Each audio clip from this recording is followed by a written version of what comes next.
The language which I was knowing was only Malayalam and a bit of English. I did my graduation in Kerala. Even though I belong to the Karnataka state, my forefathers were from Dakshina Kannada. But my parents have migrated to Kerala.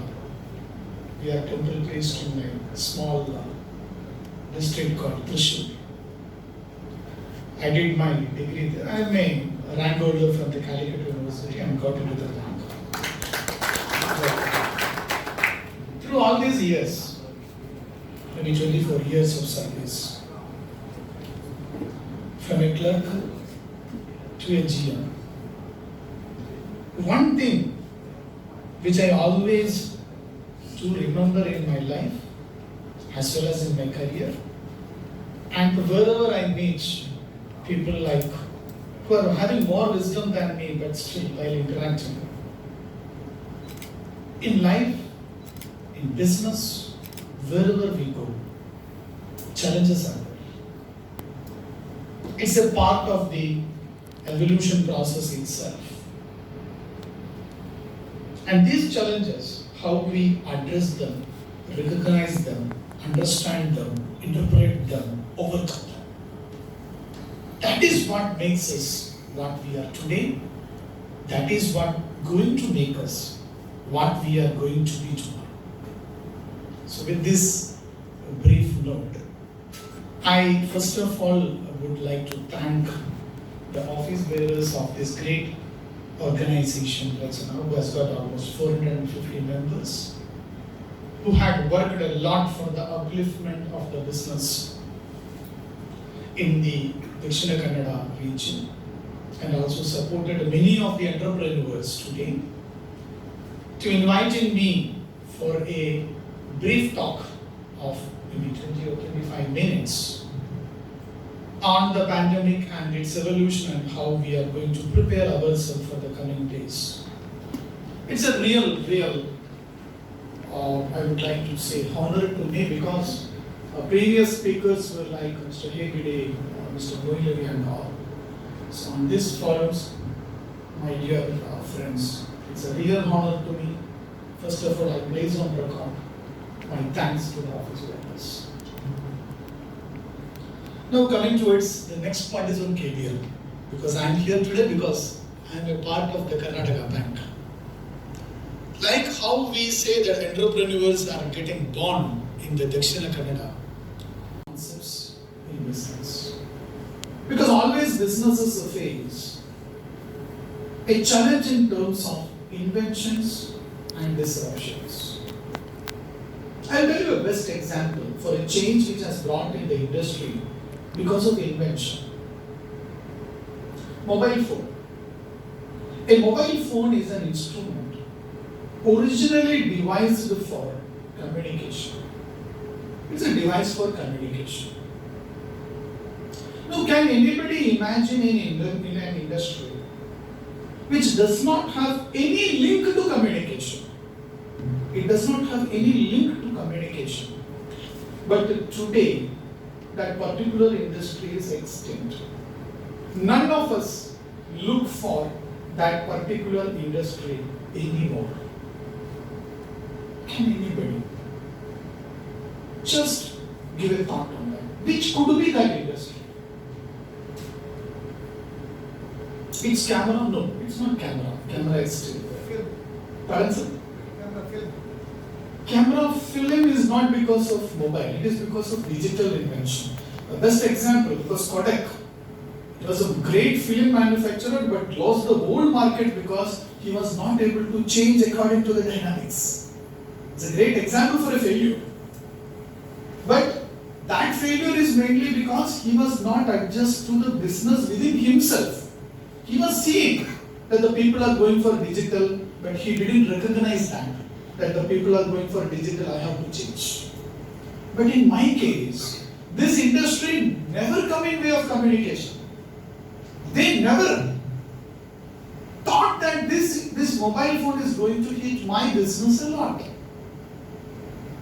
Dear friends, when my school days I remember, I used to hate that instrument. I always used to hate that instrument. No, it is alarm clock. None of the alarm clock manufacturers could have in their dreams thought that an invention of mobile phone is going to kill their industry. Today you will not see an alarm clock in a house. People use mobile. That's what we talk about, inventions which cause disruptions. But today, whatever we are today going to discuss, because again Kodak was, and change is always painful. If I am walking in one direction, somebody says to me that you go in a different direction, first reaction will be resistance. And if you are working in an organization with 8,000, 9,000 people who really know a way to work, who are adjusted in a particular scenario to work, make them to change. See, we always say that we are in a comfort zone. Anybody in a business, whether it is an entrepreneur or a business employee, who is in a comfort zone, will always would like to remain in a comfort zone. There has to be a trigger. There has to be a force.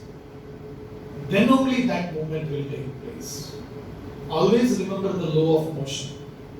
Pressure with movement. That only brings a change. You put pressure, but it is not moving, no change happens. You don't put pressure, they want to move also, they cannot move. So that is what, even as an organization, we learned. We push the people. We made the people to understand that if you need to survive, if a change is required because of certain pandemic world, we cannot move out. Adapt to the digital world. Own the digital options. Make the people to understand the value of it. You learn it first. You practice it first. And then tell to others to practice, learn and use it. So that was the first revolution which we have seen when the pandemic has come out. Now the second thing is on technology. Because any organization say digital, the word is very, very easy to say. But how do we adapt to it? Technology. We should have a right technology to adapt it to the digital world. See, today, as a marketing executive, general manager of the bank, I am in charge of the whole India. So I take care of 3-4 verticals. One is large, one is retail, one is agri, one is MSME. We have got branches in Guwahati, we have got branches in Nagapur. As an executive, it is my duty to travel across, meet the customers, bring the business. But if you look the last 1 year, without moving out, we achieved many of these objectives. Because from our office itself, we are able to connect to the customer. So here, there are 2 advantages. One very primary thing, which is known as cost cutting. That I will come in another 2-3 points, I'll come to that. On the metrics of survival, because always we say survival of the fittest. How do we adapt? How do we change? How do we procure? How do we preserve? How do we react? How do we move ahead? Now coming towards the other areas, keeping aside the digital, in this particular induced pandemic scenario, few of the industries have done well, which is essentials. In India, you see it is a pharma sector, because we were the pioneers in the pharma sector, and all the other businesses which are related to the pharma did well. Now coming towards the other allied sectors of essentials, that also did well. But certain industries got hit really bad. For example, hospitality sector, that hit very bad. Restaurants hit very bad. Travel and tourism hit very bad. Buses, normal transport hit very bad, but freight was okay. So there are many industries which were hit bad and many industries which survived. But coming towards that, even in the case of the industries which has been survived or the industries which has been hit, there has been a product planning. So many of the ways, for example, if you take many of the chemical manufacturers, one of our manufacturers also, he immediately changed the product. See, there was a huge amount of demand for sanitizers. He was into a chemical plant. The industrial chemical utilization has come down because production was not there. Overnight, within a few period of time, he changed the production pattern into sanitizers. He sold a huge amount of sanitizers during that time. And now the moment when the sanitizer production is not picking up, he changed the model once again back to the chemicals. Because now the factories have started opening up. So that is the product planning. Our product we need to plan in such a way that whatever be the challenges which are coming up, we should be able to adjust it. Few other industries were there, they went to cost cutting. So I will again take a leaf from the example of my bank. We have got almost 850 odd branches across. And we were going on expanding the branches. Maybe 50 branches we go out, we move out, we meet the people. But inside selling is not moving out, but getting in touch with the people through various methods which we have. Either through digital ways or through radio, FM radios, anything. But we get connected with the people without moving out. Many of the advertisements is now today is more than an outside way, it is an inside way. Offline, instead of offline marketing, many have moved on to the inside marketing. Instead of traditional customer service, many have moved on to self-service. Now, interestingly, a few minutes back when we were interacting, again I will take a lesson from my learning of my organization. Usually what happens for a SB account opening, either we have to use a tab with somebody's help, or we have to go to a branch, or for a passbook printing we have to go to a branch.